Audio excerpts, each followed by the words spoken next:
The officiant's voice droned through the chapel like a funeral dirge, and Hilda Ashford felt each word settle on her shoulders like stones piling atop a grave. She stood before the altar in a borrowed dress that smelled of camphor and another woman's sweat, her green hands clasped so tightly her knuckles had gone pale. The dress hung loose around her shoulders and pulled tight across her hips, tailored for someone with a different body entirely. She had not been consulted about the fit.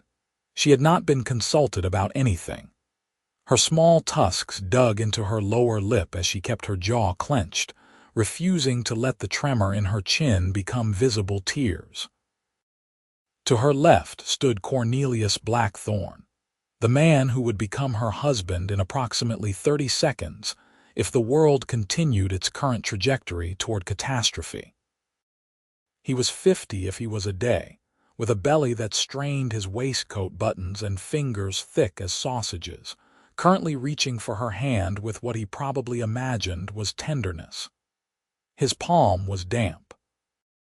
She could smell the brandy on his breath from where she stood, and beneath that, the cloying sweetness of the pomade he used to slick his thinning hair across his spotted scalp. Behind her, in the first pew, her Uncle Roderick sat with his head bowed. Whether in prayer or shame, she could not tell and did not care. It was his gambling that had brought them here, his debts that had made her a commodity to be traded, his weakness that had transformed her from a niece into currency. The chapel was nearly empty. A handful of Cornelius's household staff sat scattered in the pews, their faces carefully neutral. They knew what this was. Everyone knew what this was.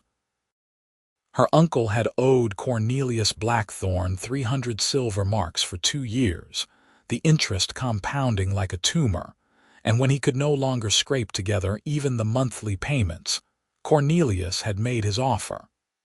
"Marry the orc girl to me, and we will call the debt settled." Never mind that Hilda was 22, and Cornelius was old enough to be her father. Never mind that she had met him exactly twice before today, both times when he came to survey his investment with eyes that crawled over her like slugs. Never mind that when she had said no, her uncle had locked her in the root cellar for 3 days until hunger and darkness had worn her down to a numb, hollow yes. The officiant, a thin man with spectacles that kept sliding down his nose, cleared his throat. He looked uncomfortable, which gave Hilda a bitter satisfaction. At least someone else in this chapel recognized the obscenity of what was happening. "If any person here present knows of any lawful impediment to this marriage," the officiant intoned, his voice gaining strength as he neared the finish line, "let them speak now or forever hold their peace." The silence that followed was absolute. Even the birds outside seemed to have stopped singing. Hilda closed her eyes. This was it then. The last moment. She tried to imagine her future, but all she could see was Cornelius's damp hands and empty years stretching ahead like a wasteland. "Very well," the officiant said, and she heard him turn the page in his book. "Cornelius Blackthorne, do you take this woman? I know of an impediment." The voice came from the back of the chapel, and it was not loud, but it carried, deep and rough like gravel sliding down a hillside. Every head turned. A man stood in the doorway, silhouetted against the bright afternoon sun. He was tall, but not unusually so, perhaps just over 6 feet, with broad shoulders and the kind of weathered face that spoke of years spent outdoors. His hair was dark and needed cutting, falling past his collar in rough waves. He wore travel-stained clothes, a brown coat over a simple linen shirt, boots that had seen serious miles. His eyes, even from a distance, were an unsettling pale gray like winter ice. "Who are you?" Cornelius demanded, his pleasant mask slipping to show the bully beneath. "This is a private ceremony." "A ceremony held in a chapel is a public affair before God and the law," the stranger said, walking down the aisle with measured steps. His boots echoed on the stone floor. "And I have just stated there is an impediment." The officiant looked between them, his spectacles sliding down again. He pushed them up with a nervous finger. "Sir, if you have an objection, you must state its nature clearly." "The nature is coercion." The stranger stopped at the front of the chapel, a few feet from where Hilda stood frozen. Up close, she could see the lines around his eyes, the scar that cut through his left eyebrow, the way his jaw was set like a man preparing for a fight. "This woman is being married against her will to settle a debt. That makes it a transaction, not a marriage. And last I checked, the church does not sanctify slavery." Cornelius's face flushed dark red. "How dare you? This is a legal arrangement. The girl's guardian has given his consent." "Has she?"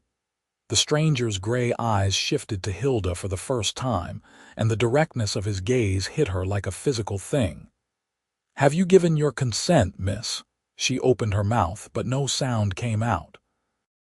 2 years of watching her uncle drink away their future, 6 months of creditors at the door, 3 days in the darkness of the cellar, and now this moment where a complete stranger asked her the one question no one else had bothered with. Her throat closed up entirely.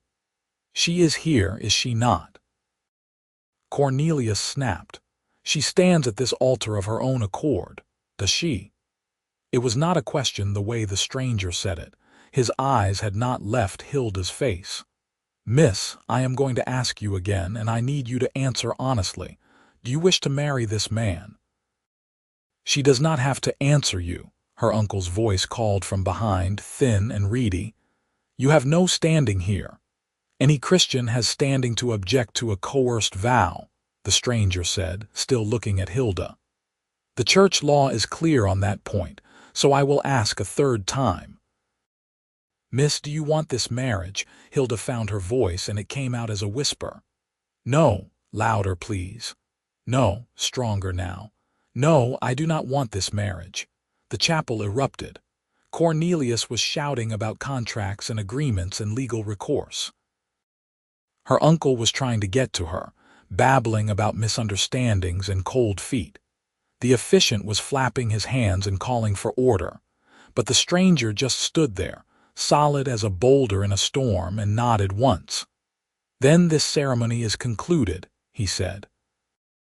"Like hell it is," Cornelius snarled. He jabbed a thick finger at the stranger's chest. "You have no idea what you have just done. That girl's uncle owes me 300 marks, 300, and we had an agreement. An agreement made under duress is not legally binding. Try proving that in front of a magistrate. I have the signed contract right here." Cornelius pulled a folded paper from his coat pocket and shook it. "Roderick Ashford agrees to settle his debt through the marriage of his ward. His signature, his seal, all legal and proper." The stranger plucked the contract from Cornelius's hand before the older man could react, unfolded it, and scanned the contents. His expression did not change, but something in his eyes went cold. "This contract is between you and Roderick Ashford," he said. "The girl is not a party to it. You cannot contract to sell another person. She is his ward. He has the legal right to arrange a marriage with her consent, not to sell her like livestock." The stranger refolded the contract and put it in his own pocket. "You will not be getting this back as written. However, I acknowledge the debt exists. 300 marks, is it?" Cornelius's eyes narrowed. "Plus 2 years of interest at 15% comes to 390 marks total." "Highway robbery," the stranger muttered, but he nodded. "Fine, 390 marks. I will buy the debt from you." The world tilted sideways. Hilda grabbed the edge of the altar to steady herself. "What? You will what?" Cornelius said at the same time, his tone entirely different, calculating now rather than angry. "I will purchase the debt," the stranger repeated. He pulled a worn leather purse from his belt and counted out coins onto the altar. Here is 40 marks as a down payment. I will pay you the remainder in installments over the next year. 10% interest, not your criminal 15. 40 marks, Cornelius said slowly, looking at the coins. And how do I know you are good for the rest? My name is Garrett Rylan. I am a horse trader working the circuit between here and the Northern Territories. I own my wagon, my stock, and I have a reputation for honest dealing. Ask anyone in the trade. You will get your money. A horse trader. Cornelius picked up one of the coins, bit it, and set it back down. And what is your interest in this girl? Planning your own wedding, are you? Garrett's jaw tightened.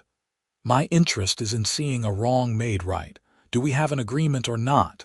Hilda found her voice again. Wait. Wait, both of you, just wait. She looked at Garrett, this stranger who had appeared like something out of a legend, and felt anger beginning to burn through her shock. You cannot just buy a debt that has my name attached to it without asking me. I am not buying you, Garrett said, meeting her eyes. I am buying out your uncle's obligation so that you do not have to marry a man you do not want. There is a difference. Is there? She heard her voice rising and did not care. Because from where I am standing, I was just traded from one man to another, again, without anyone asking what I want. What do you want? The question caught her off guard for the second time. She looked around the chapel, at her uncle slumped in his pew, at Cornelius calculating his profit, at the officiant still clutching his book like a shield, at this stranger with his winter eyes and his worn coat who had walked into a situation that was not his concern and decided to make it his business anyway. I want to be done with this, she said finally. All of it. Garrett nodded slowly. Fair enough. But the debt exists whether you want it to or not. And Blackthorn here will not just forgive it out of the goodness of his heart, will you? Certainly not, Cornelius said. Though I am beginning to think 390 is too low a price for all this trouble. The price is set, Garrett said flatly. And you will take it, because if you push this any further, I will make it my personal mission to let everyone in this town know exactly what you try to do here today. How do you think that will sit with your other tenants, your business partners? The church? Cornelius glared at him, but after a long moment he gathered up the 40 marks. Fine. I want the first installment in 1 month, 40 marks. And if you miss a payment, the full amount comes due immediately, and I will have the magistrate seize your assets. You will have your payment. And what about me? Hilda demanded. Do I get a say in any of this? Both men looked at her. Garrett spoke first. What do you want to say? That I am not a sack of grain to be traded back and forth. That debt is my uncle's, not mine. I had no part in making it, and I should not be paying for it. You are absolutely right, Garrett said. But fair and true do not always align with how the world works. Your uncle made the debt. He used you to try to settle it. Now I am offering a way out that does not involve you marrying someone you despise. If you have a better solution, I am listening. She wanted to hit him. She wanted to hit all of them, actually, but him especially, because he was right and she hated that he was right. She had no money, no property, no way to pay off 390 marks on her own.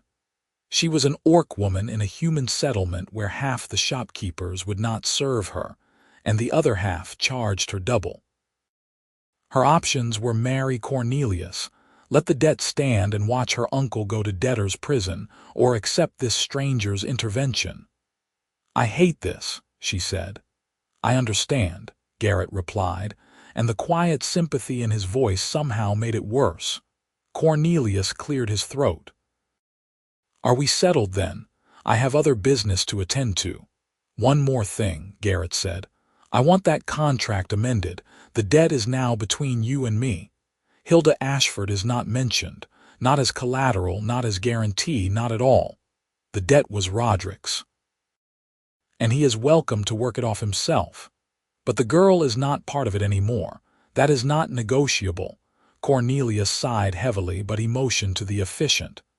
"Do you have paper and ink in the vestry?" the efficient said, sounding relieved to have a practical task. "I will fetch them." While they waited, Hilda became aware that she was still standing at the altar in her borrowed dress, that the chapel was still arranged for a wedding that was not going to happen, that her entire life had just been upended by a man whose last name she had only learned 3 minutes ago. She sat down heavily on the altar steps. Garrett sat down next to her, leaving a respectful distance between them. Up close, she could see that his coat was mended in several places, careful stitches that spoke of a man who took care of his belongings.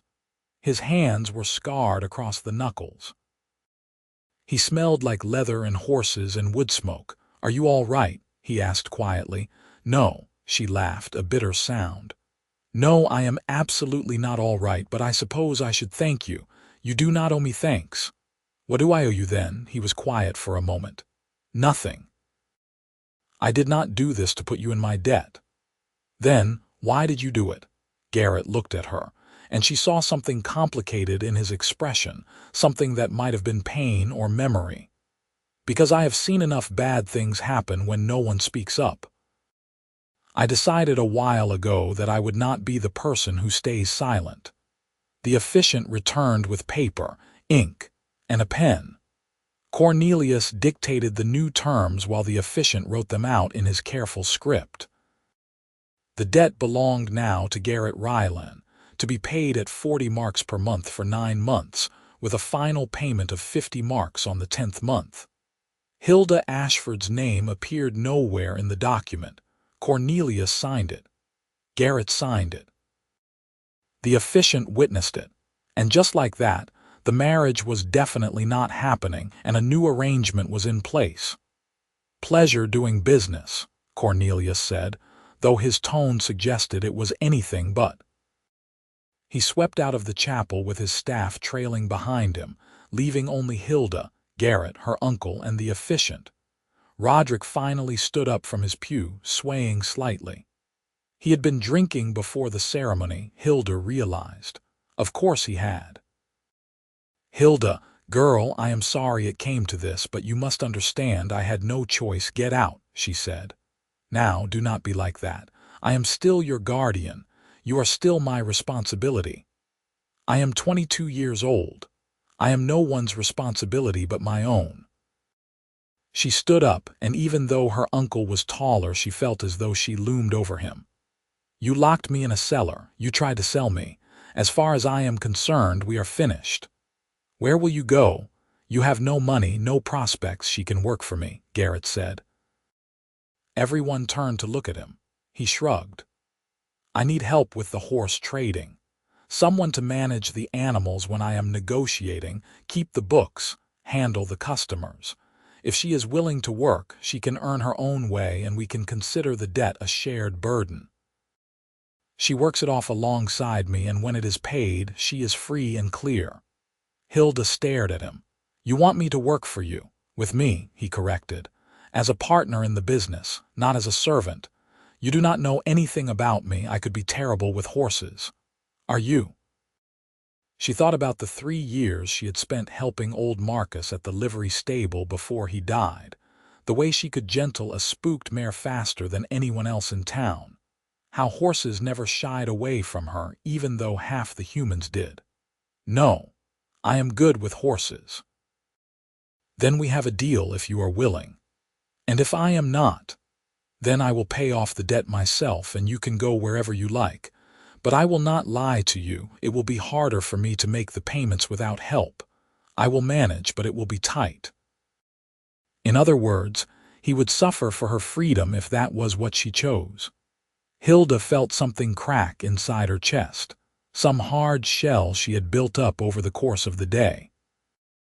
This stranger had done more for her in 10 minutes than her own blood had done in years, and he was not even asking for gratitude, just offering her a choice, a real choice.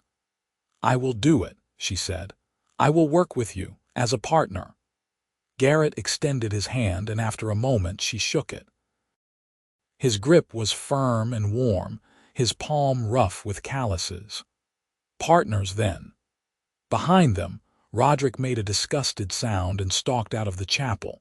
The officiant, clearly eager to be done with the entire affair, gathered up his book and disappeared into the vestry. And Hilda stood there in her borrowed dress, her hand still in Garrett's, and realized she had just agreed to spend the next year of her life with a man she did not know at all. "I should probably ask," she said. "Are you married? Betrothed? Is there a woman somewhere who is going to be very unhappy about this arrangement?" "No," Garrett said. "No one like that. Good. That would have been complicated. More complicated than it already is." Despite everything, she found herself almost smiling. "Fair point." He released her hand and stepped back. "I have a wagon camped outside of town. Not fancy, but it is weatherproof. There is a spare bedroll and I can rig a privacy curtain. We leave at first light tomorrow. I have a buyer expecting me in Millbrook, 3 days' ride north." "Tomorrow," Hilda repeated. She was leaving tomorrow. Leaving this town where she had lived her entire life. Leaving behind her uncle and the few acquaintances who had never quite become friends. Leaving the livery stable and the market square and the little grave behind the church where her mother was buried. "If you need more time." "No." She surprised herself with the firmness of it. "No, tomorrow is good. I do not have much to pack." "All right. Meet me at the North Road just past the mill. Do you know it?" "I know it." They stood there for another awkward moment, two strangers who had just tied their lives together, neither quite sure what to say next. Finally, Garrett cleared his throat. "I should go check on my horses. Will you be all right tonight?" "I will find somewhere." "Not her uncle's house." "Never there again. The inn." "I do not have money for the inn." Without a word, Garrett pulled out his purse again and counted out 5 silver coins. He held them out to her. "For the room and a meal, consider it an advance on your pay." She did not want to take his money. She had been bought and sold enough for one day. But the practical part of her that had learned to survive pointed out that pride did not keep you warm or fed, and she was going to need her strength for whatever came next. She took the coins. "Thank you." "Partners do not thank each other for meeting basic needs," Garrett said. "Save your thanks for when I do something actually worth thanking." He nodded to her once, then walked back down the aisle and out into the afternoon sun. Hilda watched him go. This strange man with his winter eyes and his careful stitches, and his habit of asking her what she wanted. Then she looked down at the coins in her palm, at the altar behind her where she had almost made the worst mistake of her life, and at the open chapel door through which an entirely uncertain future beckoned. She took a deep breath, gathered up the skirts of her borrowed dress, and walked out into that future before she could talk herself out of it. The inn was called the Silver Bell, and the owner was a round woman named Petra who looked at Hilda's green skin and small tusks with the weary expression of someone deciding whether to allow trouble into her establishment. But the coins were good and Petra was practical above all else, so she took the money and showed Hilda to a small room under the eaves. "Breakfast is at dawn," Petra said. "You miss it, you go hungry. No guests in the rooms, no fires." "Understood," Hilda said. Alone in the room, she finally let herself fall apart. She sat on the edge of the narrow bed and shook great trembling shudders that started in her core and radiated outward. She did not cry. She had learned years ago that crying accomplished nothing, that tears just made your eyes puffy and your nose run, and did not change a single thing about the situation. But she shook, and she let herself feel the terror and the rage and the dizzy relief of the day, and when it had passed through her like a storm, she felt hollow and strangely light. She was free. Not really, not with that debt hanging over her, but freer than she had been this morning. And tomorrow she was leaving, going out into the world beyond the narrow confines of her uncle's house in this town that had never quite accepted her. She should be terrified. She was terrified. But underneath, the terror was something else, something that felt almost like excitement. At dawn, she went downstairs for breakfast and found the common room full of merchants and travelers. A few looked at her and turned away. One man deliberately moved his plate when she passed his table, as though being an orc might be contagious.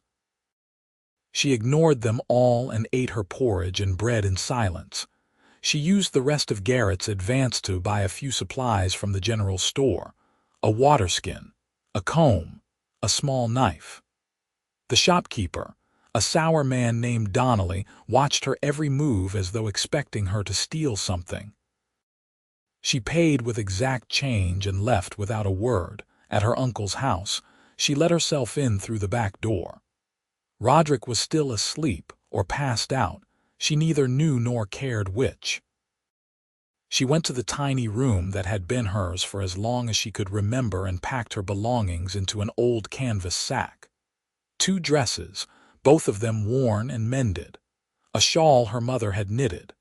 A book of poetry she had found in the market and bought with carefully hoarded pennies.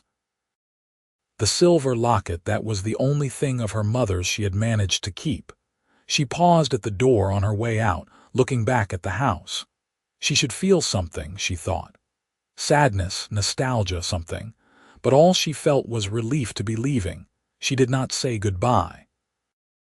The north road past the mill was easy to find, and Garrett was already there, his wagon hitched to a pair of sturdy draft horses. The wagon itself was exactly as he had described it: functional, weatherproof, not fancy. The wood was painted a faded green, and the canvas cover was patched in places but intact. 3 more horses were tied to the back of the wagon: a gray mare, a bay gelding, and a young black stallion with a white star on his forehead. Garrett was checking the harness when she approached. He looked up and nodded a greeting.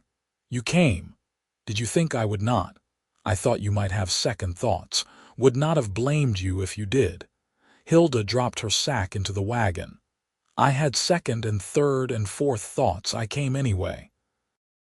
He almost smiled at that, just a slight quirk at the corner of his mouth. "Good. That is usually the right choice. Come meet the horses." He introduced them one by one, his voice taking on a different quality when he spoke about the animals, gentler and more animated. The draft horses were steady and stone, both geldings, both reliable as sunrise. The gray mare was Mist, temperamental but fast. The bay was Captain, sensible and good with children. The black stallion was Smoke, young and still learning but with good lines and a better temperament. "Smoke is the one I am hoping to sell in Millbrook," Garrett said, rubbing the stallion's nose. "There is a buyer who is looking for breeding stock. If I can get a good price for him, that is half of this month's payment to Blackthorn. And if you cannot, then I sell one of the others and hope I can replace them down the line. It is always a balance." Hilda approached Smoke slowly, letting the stallion catch her scent. He tossed his head once, then lowered it to snuffle at her outstretched hand. She ran her palm down his neck, feeling the muscles shift under the dark coat. "He likes you," Garrett observed. "He does not usually take to strangers that quickly. Horses know when you are afraid of them. I am not afraid. No, I do not imagine you are afraid of much." She shot him a look. "You saw me this morning. I was terrified. Being afraid and being a coward are not the same thing. You were afraid, but you did not run. That takes spine." They climbed onto the wagon seat and Garrett took up the reins. With a soft click of his tongue, Steady and Stone leaned into their harness, and the wagon began to roll. Hilda looked back once as they left the town behind. She could see the chapel spire, the roofs of the buildings where she had spent her whole life, the smoke rising from morning fires. Then they rounded a bend in the road, and it was all gone, hidden by trees and distance. She turned forward and did not look back again. The first day of travel was quiet. They spoke little, both of them feeling out the boundaries of this new arrangement. Garrett drove with the easy competence of someone who had spent years on the road. Hilda watched the countryside roll past and tried not to think too hard about what she had just done. They stopped for lunch by a stream, letting the horses drink and graze while they ate bread and cheese from Garrett's supplies. Hilda sat on a fallen log and watched him move around the camp with economical efficiency. Every motion had a purpose. Nothing was wasted. "How long have you been a horse trader?" she asked. 6 years. Before that, I was in the king's army." "What made you leave?" His face closed down just a little. "I had my reasons." She did not push. They barely knew each other. He was entitled to his secrets just as she was entitled to hers. That night, they made camp in a clearing off the road. Garrett was as good as his word about the privacy curtain, rigging a section of canvas across one end of the wagon to give her a space of her own. It was cramped, but it was hers, and after years of living in her uncle's house where privacy was a luxury she could not afford, it felt like a palace. She lay in her bedroll and listened to the sounds of the night. Garrett moving around the campfire, the horses shifting and breathing. An owl calling somewhere in the trees. She should have felt vulnerable out here, exposed, but instead she felt safer than she had in months. The second day was much like the first.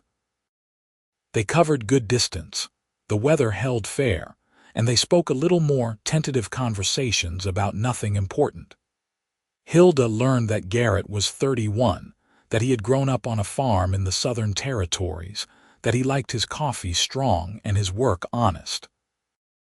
He learned that she had lost her mother at 14, that her father had been an orc merchant who died before she was born, that she could read and write and figure numbers better than most people gave her credit for.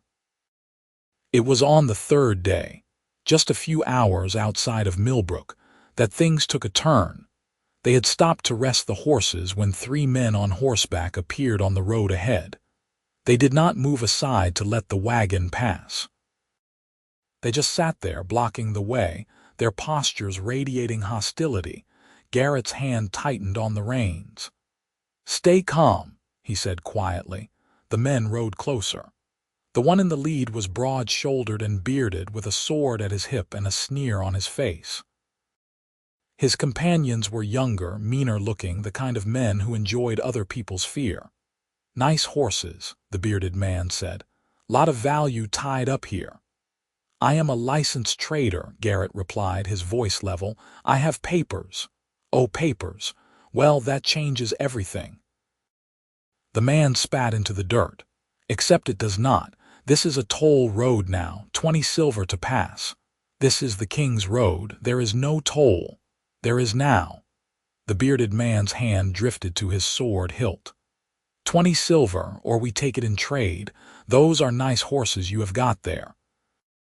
"We will take the black one." Garrett did not move. "You will not." "Is that so?" The man laughed. "You and what army?" "No army." Garrett set the reins down carefully and stood up. "Just me." Hilda grabbed his arm. "Do not. There are 3 of them." "Stay in the wagon," he said, and climbed down. The bearded man dismounted, and his friends followed suit. 3 against 1. Hilda's heart was pounding so hard she thought it might break her ribs. She looked around for something, anything that could help, and her eyes fell on the small knife she had bought at the general store, tucked into her sack. It was a stupid knife. Barely longer than her hand, meant for cutting food, not fighting. But it was sharp, and it was something. She grabbed it and climbed out of the wagon. "I told you to stay put," Garrett said without looking at her. "Partners do not let partners get killed by bandits." The bearded man looked at her and laughed harder. "Oh, this is rich. You are going to fight us with a kitchen knife." "You and the orc girl, her name is Hilda," Garrett said. "And you are going to get back on your horses and leave, last chance. Or what? Or I make you leave." What happened next happened very fast. The bearded man swung at Garrett, a wide haymaker that telegraphed itself a mile away. Garrett ducked under it, stepped in close, and drove his fist into the man's kidney. The man folded with a grunt, and Garrett followed up with an elbow to the jaw that sent him sprawling. One of the younger men pulled a knife and lunged. Hilda moved without thinking, stepping in and catching his wrist with one hand while she pressed her own knife against his throat with the other. "Drop it," she said. He dropped it. The third man looked at his two companions, one on the ground and one with a blade at his neck, and apparently decided his odds were not good. He scrambled back onto his horse and galloped off without a backwards glance. Garrett picked up the dropped knife and tossed it into the woods. Then he hauled the bearded man to his feet and shoved him toward his horse. "Get out of here, and if I see you on this road again, I will not be so gentle." The man clutched his ribs, his face twisted with pain and fury. "You broke something, you bastard. You will live. Go."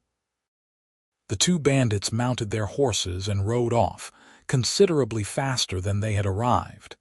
Garrett watched them until they disappeared around a bend, then turned to Hilda. "I told you to stay in the wagon." "You are welcome," she said, still shaking with adrenaline. "I just saved you from getting stabbed. I had it under control." "You had one of them under control. The other one was coming at you from behind." He looked at her for a long moment, then nodded slowly. "You are right, thank you." "Partners," she said again, and this time it felt more real, less like an arrangement and more like a truth. They climbed back onto the wagon and continued toward Millbrook, both of them keeping a sharp eye on the road. Hilda's hands did not stop shaking until they saw the town walls in the distance. Millbrook was larger than Hilda's hometown, a proper market town with a square and a guild hall and streets that actually had names. Garrett drove the wagon to a livery stable on the east side of town, where a weathered woman named Constance greeted him like an old friend. "Garrett Rylan, as I live and breathe. What have you brought me this time?" "Good stock, as always. Is Brennan still looking for a stallion?" "He is.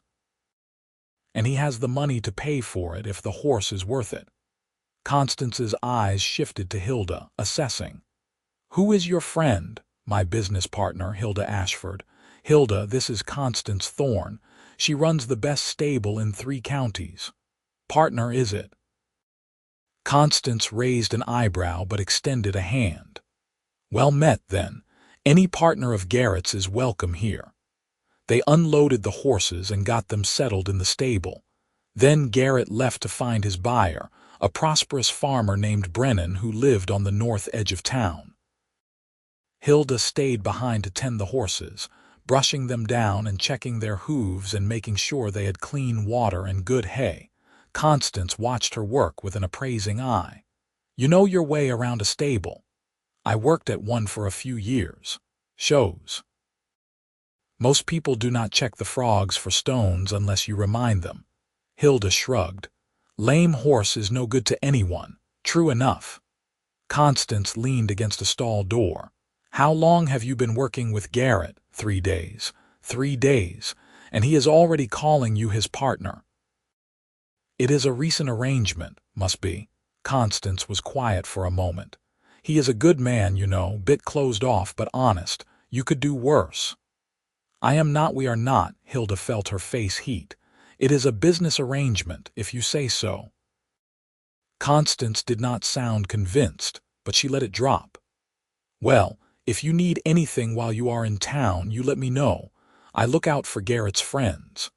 Garrett returned an hour later with Brennan in tow, a heavyset man with intelligent eyes and a no-nonsense manner. He looked over smoke with the practiced eye of someone who had been breeding horses his entire life, checking teeth and legs and gait. "He is young," Brennan said finally. 2 years old. Ready to start serious training. Good bloodlines, better temperament. He will make someone a fine stud." "What are you asking?" 80 marks, Brennan snorted. 50? 70, and I will throw in a written pedigree. You have his pedigree 3 generations back. His sire was a cavalry mount, his dam was out of the Northmark line. 65, Garrett considered. 65, and a letter of introduction to any other buyers you know who might be looking for stock. Brennan extended his hand. Deal. They shook on it, and Hilda watched as Garrett counted out the coins with practiced efficiency. 65 marks. More than enough for this month's payment to Cornelius Blackthorne, with money left over for supplies and the next round of stock. As they walked back to the wagon, Garrett was quiet, but she could see the tension in his shoulders ease slightly. He had been worried, she realized. Worried that he would not get a good enough price, worried that he would not be able to make the payment, worried that his intervention at the chapel would cost him everything. That was well done, she said. Brennan is a good buyer, fair. I meant you, the negotiation. You knew exactly how to handle him. Garrett shrugged. I have been doing this for a while. They spent the night at an inn, separate rooms this time, and in the morning, Garrett set about finding new stock to replace Smoke. He had contacts throughout the town, people who raised horses or knew someone who did. And by midday, they had acquired a promising yearling filly and a mature mare who was steady enough for family work. Hilda watched and learned. She saw how Garrett evaluated a horse, what he looked for, what red flags made him walk away. She saw how he negotiated, when to push and when to yield, how to read a seller's desperation or confidence.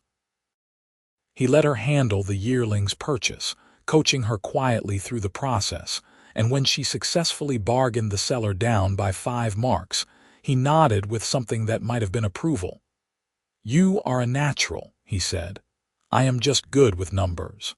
It is more than that. You read people. That matters more than reading horses sometimes. They left Millbrook on the 3rd day, the wagon lighter by 1 horse and heavier by 2. Garrett seemed more relaxed now, more willing to talk. He told her about the circuit he worked, the towns and villages where he knew the buyers, the seasonal patterns of the trade. He told her about the time he had accidentally bought a stolen horse and had to track down the original owner to make things right. He told her about the mare he had owned for 5 years who had died of colic and how he had not been able to work for a week afterward. You really love them, Hilda said. The horses. They are honest. If a horse does not like you, it lets you know. If it trusts you completely. There is no hidden agenda, no ulterior motive, just honesty. That must be a nice change from people, he glanced at her. Present company accepted. Am I accepted? You barely know me. I know you stood up with a kitchen knife to help a stranger fight off bandits. That tells me quite a bit. Hilda laughed despite herself. That tells you I am impulsive and possibly stupid. No, it tells me you are brave and loyal, 2 qualities in very short supply. Something in his tone made her look at him more closely. What happened to you, Garrett? In the army, I mean. You said you had your reasons for leaving. He was quiet for long enough that she thought he was not going to answer. Then he sighed. We were stationed on the border. There was a village, mostly orc families, that had settled on land both kingdoms claimed. Orders came down to clear them out. Use whatever force was necessary. Hilda's stomach tightened. And did you? No. I refused the order. So did 3 others in my unit. We were arrested, court-martialed, and dishonorably discharged. The other soldiers cleared the village. They killed 11 people, including 2 children. God, Hilda whispered. I tried to stop it. We all did. But we were locked in the stockade while it happened. Afterward, I could not serve an army that would do that, so I left, became a traitor.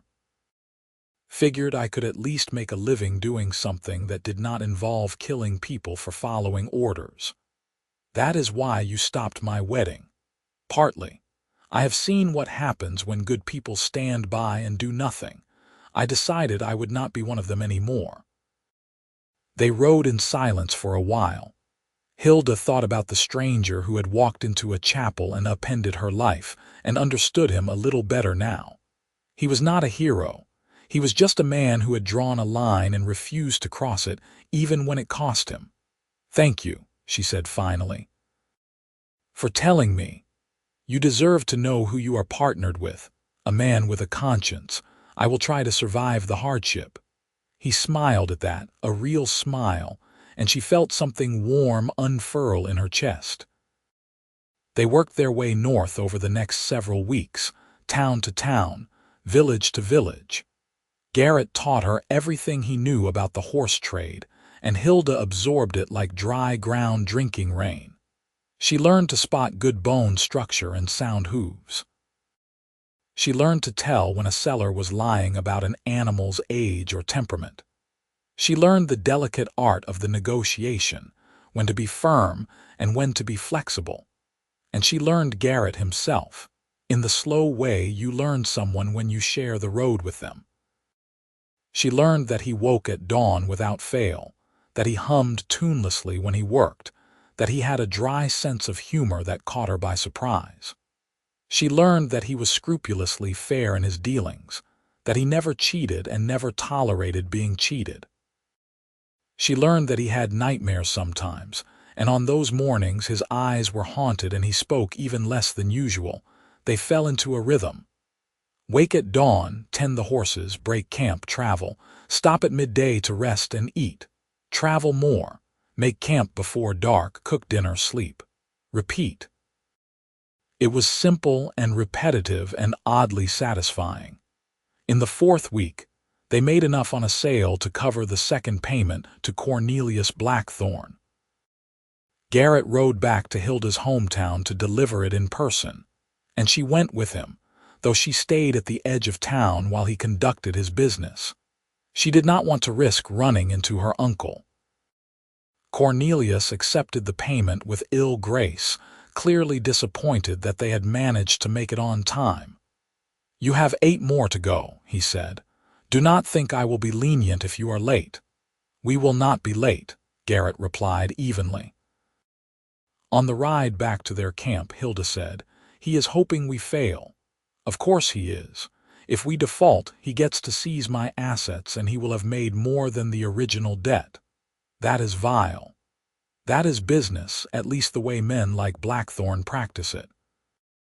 Have you ever thought about just leaving, disappearing? He could not collect if he could not find you." Garrett looked at her steadily. "Have you?" She had, actually. In the dark of night, lying in her bedroll, she had thought about how easy it would be to just keep riding, to disappear into the territories where no one knew their names or cared about their debts. But that would mean living as fugitives, always looking over their shoulders, never able to settle or build anything permanent. "It would not be right," she said finally. "No, it would not." They made the 3rd payment on time, and the 4th, and the 5th. Summer gave way to autumn, and the road grew colder. They bought heavier blankets and warmer coats. Garrett taught Hilda to drive the wagon, and she taught him a card game her mother had shown her. They played for pebbles and acorns, and she beat him more often than not, which made him grumble good-naturedly about card sharps. It was after they made the 6th payment that Cornelius changed tactics. They were camped outside a village called Redwater when a man rode into their camp just after dark. He was thin and nervous, with the look of someone who did not want to be there. "Are you Garrett Rylan?" he asked. "I am." "I have a message from Cornelius Blackthorne." He handed over a sealed letter. He said it was urgent. Garrett broke the seal and read by firelight, his expression darkening. When he finished, he passed the letter to Hilda without a word. The letter was brief and to the point.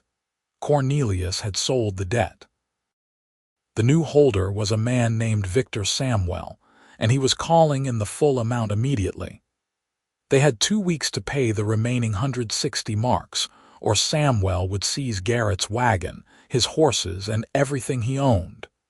He cannot do that, Hilda said, her voice shaking. We have a contract, installments. The contract allows for the debt to be sold, Garrett said quietly, and the new holder has the right to set new terms. It is legal. It is a trap. Blackthorn knew we could not come up with that much money in 2 weeks. No one could. That is the point. Hilda crumpled the letter in her fist. What do we do? Garrett stared into the fire. I do not know yet. They spent the next 3 days in a fury of activity, trying to sell everything they could. The new mare went for a decent price. The yearling filly went for less than she was worth because they were desperate and everyone knew it. They sold Garrett's spare saddle, 2 bridles, a set of harness they had been saving for repair. They worked from dawn until well past dark, and at the end of 3 days they had 70 marks. 90 short. We could sell the draft horses, Hilda said on the 3rd night, exhausted and near tears. If we sell Steady and Stone, we cannot pull the wagon, and without the wagon we cannot work. We would be trading short-term solvency for long-term ruin. Then what? He looked at her, and in the firelight his eyes were bleak. I do not know, Hilda. I am out of ideas. She wanted to scream. They had worked so hard, made every payment on time, done everything right. And Cornelius Blackthorn had changed the rules because he could, because she was an orc and Garrett was just a horse trader, and neither of them mattered to men like him. This is my fault, she said. If I had just married him, do not. Garrett's voice was sharp. Do not do that. You did nothing wrong. This is Blackthorn being vindictive, nothing more. Vindictive because of me. Vindictive because he is a bully who does not like being told no. That is on him, not you. But it did not feel that way. It felt like she had dragged Garrett into this mess, and now he was going to lose everything because he had been foolish enough to help her. The messenger came back on the 4th day. Victor Samwell wanted to meet them in person. He would be at the Redwater in that evening. Should we go? Hilda asked. We do not have much choice. Samwell turned out to be a small man with cold eyes and a calculating smile. He sat at a corner table in the inn, a glass of wine in front of him, and gestured for them to sit. Garrett Rylan and Hilda Ashford, how good of you to come. You did not give us much option, Garrett said. True, true. Well, let us get down to business, shall we? You owe me 160 marks, due in 10 days. Do you have it? You know we do not. Pity. Samwell sipped his wine. In that case, I will be seizing your assets as collateral. The wagon, the horses, all of it. That is our livelihood, Hilda said. Without it we cannot work. Without work we cannot pay you anything. Not my concern, I am afraid. Garrett leaned forward. What do you want, Samwell? Blackthorn put you up to this. What is he paying you? A question better asked of him. Samwell smiled. But since you ask, I will tell you what I want. I want to recoup my investment with interest. You pay me 200 marks total and we call it settled. 200. That is 40 more than the remaining debt. Call it a penalty for my trouble. 200 marks delivered in 10 days or I take everything. Those are your options. They left the inn in silence. 200 marks in 10 days. It was impossible. Even if they sold everything they owned, they would not come close. I could go back to Blackthorn, Hilda said. Tell him I will marry him if he calls off Samwell. No, Garrett's voice was flat. Absolutely not. It is my choice to make. And I am telling you no, I did not stop your wedding just to watch you sacrifice yourself later. We will find another way. There is no other way. Then we will lose the wagon and the horses and we will start over, but you are not marrying Blackthorn. She wanted to argue, but the look on his face stopped her. He meant it. He would lose everything before he let her go back to that. Why? She asked. Why do you care so much? He looked at her for a long moment, and something in his expression made her heart stutter. Because somewhere along the way, this stopped being about stopping a wrong and started being about you. and I will be damned before I let anyone force you into something you do not want. Garrett, I care about you, Hilda. I know I should not. I know we are partners, and I should keep this professional, but I care about you. And the thought of you married to that bastard makes me want to burn the world down. She stared at him. They were standing in the middle of the road, the inn behind them and the night stretching ahead, and he had just said the thing she had been trying not to think about for weeks now. I care about you too, she said quietly, more than I should. So we are in agreement then. We are both fools, apparently, he laughed, a short, bitter sound. Perfect. Well, at least we can be fools together.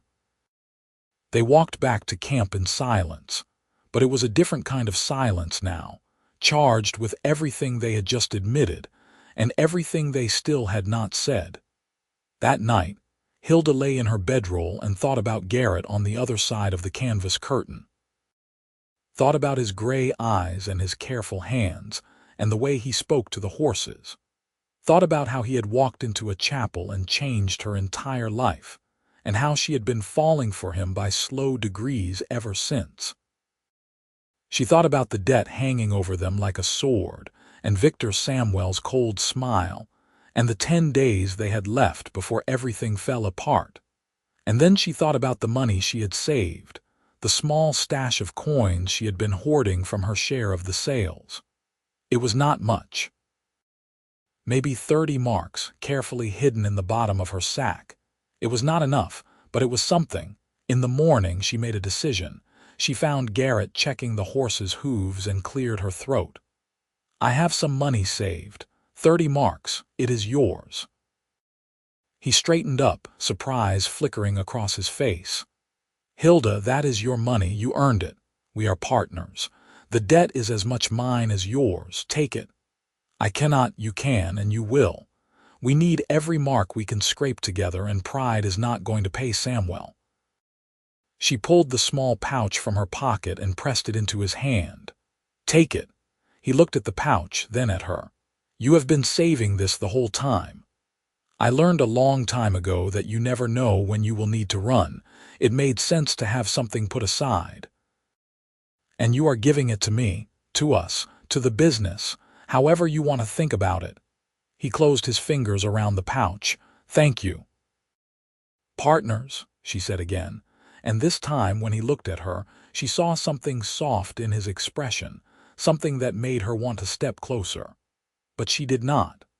Not yet. There was too much at stake, and she would not let herself be a distraction when they needed to focus on survival. They spent the next week in a desperate scramble for money. Garrett called in every favor he had ever earned.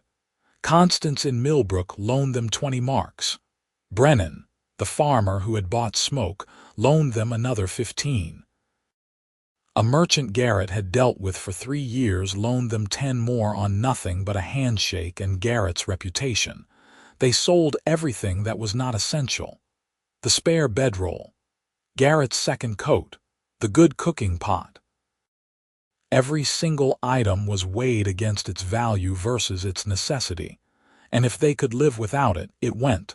On the 8th day they counted up their total. 140 marks, 60 short. Garrett sat by the fire that night and stared into the flames. Hilda sat next to him, their shoulders almost touching. We are not going to make it, he said finally. There are still 2 days. We have sold everything we can, called in every favor. There is nothing left. She wanted to argue, but he was right. They had exhausted every option. In 2 days, Samwell would take the wagon, the horses, everything. They would be left with nothing. I am sorry, Garrett said. I should have seen this coming, should have anticipated Blackthorn would do something like this. You could not have known. I should have. Men like him do not lose gracefully. They sat in silence, watching the fire burn down. Hilda felt numb. After everything they had been through, all the work and the hope and the slow building of something that felt like a future, it was going to end like this. Not with a bang, but with a whimper and a debt they could not pay. What will you do, she asked, after? I do not know. Try to start over, I suppose. It will be harder without the wagon, but I am not afraid of hard work. I could go back to my hometown, find work at the livery maybe. Back to where your uncle is. I would manage. I have before. He turned to look at her, and in the dying firelight his face was all harsh angles and shadows. Come with me. What? After we lose everything, when this is all over, come with me, we will start over together. Garrett, I know it is not much. I know I have nothing to offer you right now except the clothes on my back and a lot of debt, but I do not want to lose you along with everything else. So come with me, please. She looked at him, this man who had given up so much to save a stranger, who had worked himself to exhaustion to make good on a debt that was not even his, who was sitting here offering her a future even when he had no idea what that future looked like. Yes, she said. Yes, I will come with you. He reached out and took her hand, lacing his fingers through hers. His palm was warm and rough, and it felt like the only solid thing in a world that was crumbling. They sat like that until the fire burned out, holding hands in the darkness, and Hilda thought that even if they lost everything else, at least they would still have this. On the morning of the 10th day, they hitched up Steady and Stone and drove to Redwater for the final confrontation. Garrett carried the money pouch with their 140 marks, and they both knew it was not enough. Samuel was waiting at the inn, Cornelius Blackthorne beside him. Of course Blackthorne was there. He would not miss this. Well, Samuel said, do you have my money? Garrett set the pouch on the table. 140 marks, that is everything we have. Samuel did not even open the pouch. The agreed amount was 200. You are 60 marks short. We need more time. The time is up. Samuel gestured, and two large men stepped forward from the corner of the room. These gentlemen will be escorting you to your wagon to take possession of my collateral. Wait. A new voice cut through the room. Everyone turned. A woman stood in the doorway of the inn, gray-haired and sharp-eyed, dressed in traveling clothes. It took Hilda a moment to recognize her. Constance. This does not concern you, Constance, Blackthorne said, his voice cold. I beg to differ. Constance walked into the room like she owned it. I have been asking around about this debt, Cornelius. Very interesting things I learned. Such as the fact that your original contract with Roderick Ashford was based on a gambling debt, and gambling debts are not legally enforceable in this county. Such as the fact that you inflated the interest rate to 15% when the legal maximum is 10%. Such as the fact that you attempted to coerce a woman into marriage to settle a debt, which is explicitly illegal under the Coercion Prevention Act of 1747. Shall I go on? Blackthorne's face was turning an interesting shade of purple. You have no proof of any of that. Actually, I do.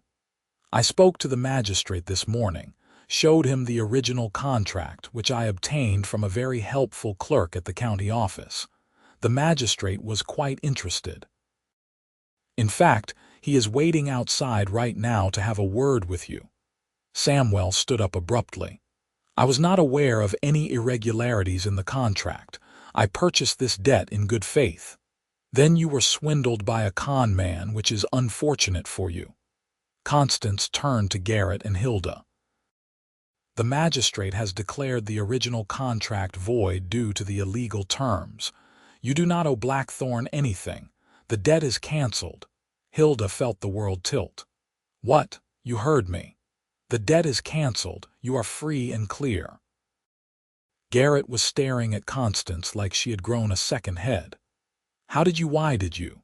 Because you are a good man, Garrett Rylan, and I will not stand by and watch good people get destroyed by vultures like Blackthorne. She turned to Cornelius, her voice dropping to something cold and dangerous. You should leave town. Today. Because if I hear you have tried anything like this again, I will make it my personal mission to see you ruined. Am I clear? Blackthorn looked like he wanted to argue, but the two large men who had been meant to seize the wagon were now backing away, clearly not wanting any part of a situation that had just become legally complicated. After a long moment, Blackthorn turned and stalked out of the inn without another word. Samuel gathered up his papers. "I will be pursuing legal action against Blackthorn for fraud. As for you two, you are off the hook." He left as well, moving quickly. And then it was just Hilda and Garrett and Constance, standing in the inn while the world rearranged itself around them. "Why?" Garrett asked. "Why did you do this?" Constance smiled. "Because you did the right thing when it mattered, and that is rare enough that it should be rewarded." "And because I liked her the moment I met her," she nodded at Hilda. "You are good for him, and he is good for you. That is worth fighting for." She turned to leave, then paused. "Oh, and Garrett, I expect you to name your first horse after me, something dignified. No silliness." And then she was gone, leaving them standing there in shock. Hilda turned to Garrett and they looked at each other for a long moment. Then, simultaneously, they both started laughing. Not polite laughter, but the kind of wild, relieved laughter that comes when you have been holding your breath for so long you forgot what air felt like. "We are free," Hilda said when she could breathe again. "We are actually free. We are." Garrett grabbed her hands, his eyes bright. "Hilda, we are free. No debt, no payments, no Blackthorn. So what do we do now?" He looked at her, and the laughter faded into something more serious, more intense. "I know what I want to do, but I need to know what you want." "What do you mean?" "I mean that the debt is gone. You are not tied to me anymore. You can go wherever you want, do whatever you want. You are free in every sense of the word." He took a breath. "But I am hoping you will choose to stay." Hilda felt something crack open in her chest, something that had been locked down for so long she had forgotten it was there. "Garrett, I love you," he said, and the words were rough but sincere. "I have loved you for weeks now, maybe longer. I love how you handle the horses, and how you negotiate, and how you face down bandits with a kitchen knife. I love your stubbornness, and your courage, and the way you make me laugh. And I know I have no right to ask. I know I am just a horse trader with a wagon and some livestock, but I am asking anyway. Stay with me. Not as a partner, not as someone working off a debt, but because you want to, because you choose to." She looked at him, this man who had saved her and taught her and become her entire world without her even realizing it was happening. "You think I need to be convinced?" "I what?" "Garrett, I have been in love with you since about the second week. I just did not want to say anything because we had so much else to deal with, and I did not want to complicate things. You have been the second week. When you taught me to drive the wagon and then pretended you were not terrified the entire time because you did not want to make me nervous. That is when I knew." He laughed again, softer this time, and pulled her into his arms. She went willingly, pressing her face against his chest and breathing in the familiar scent of him.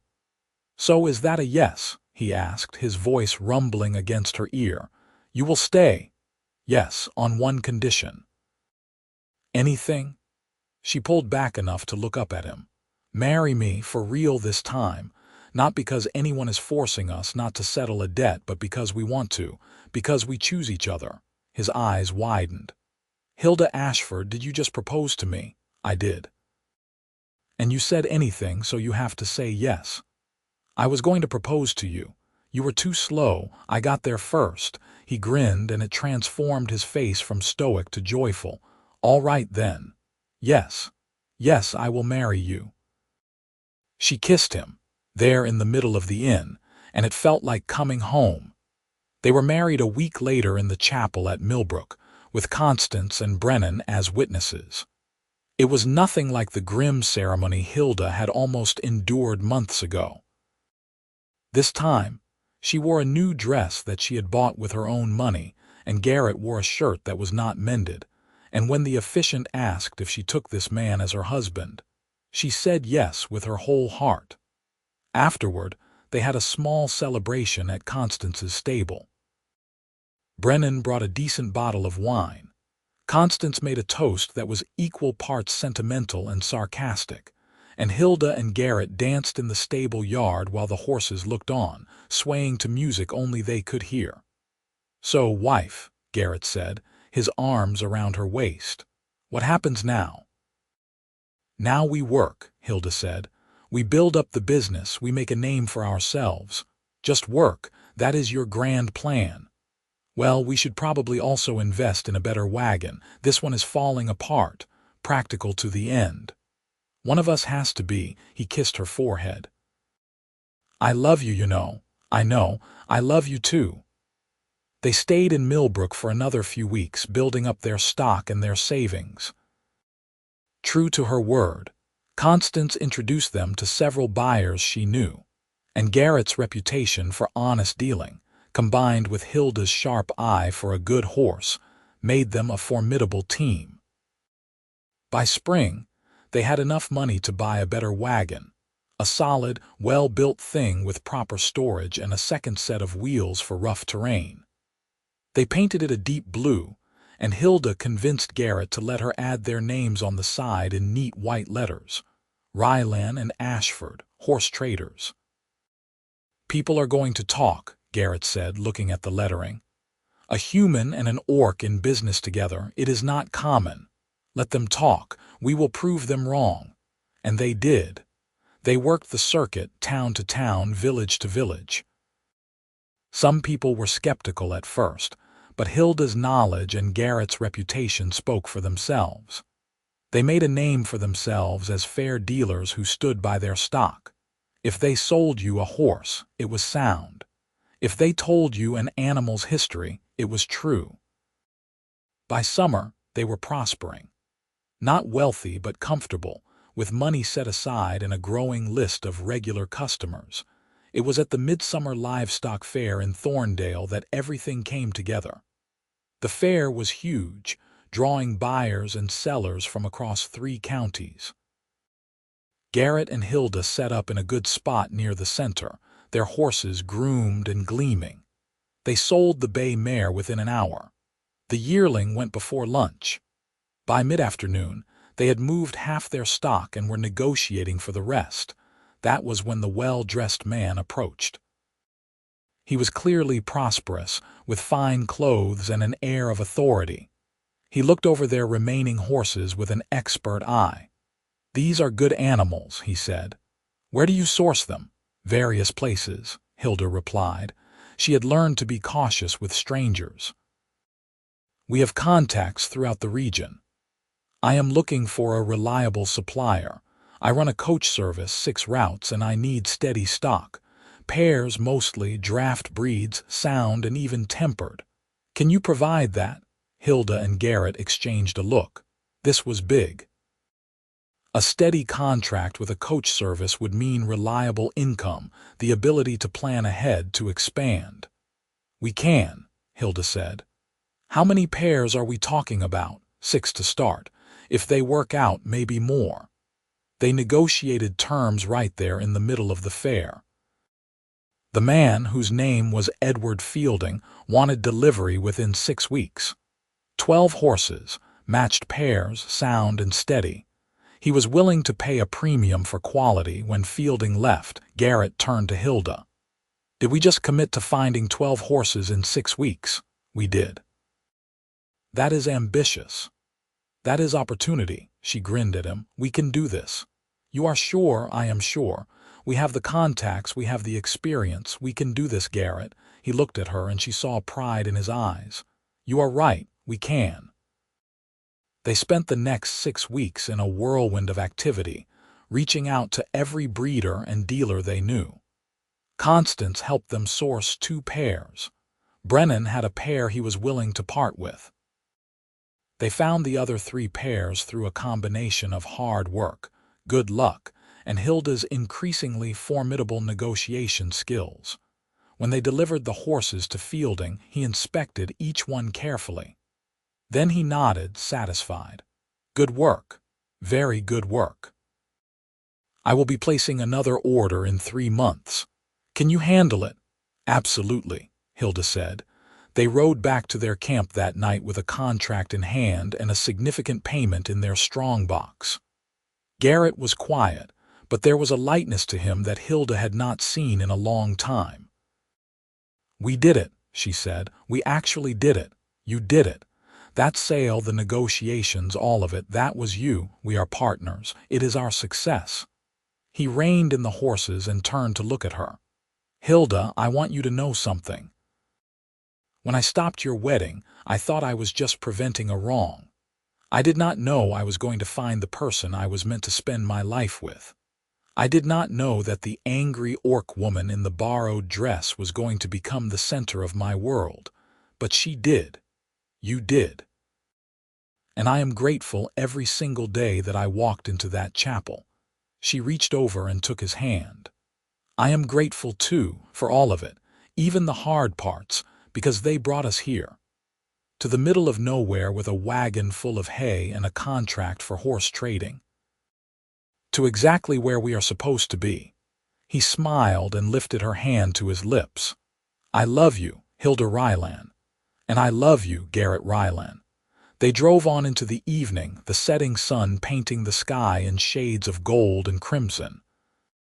Behind them, the road stretched back toward the lives they had left behind.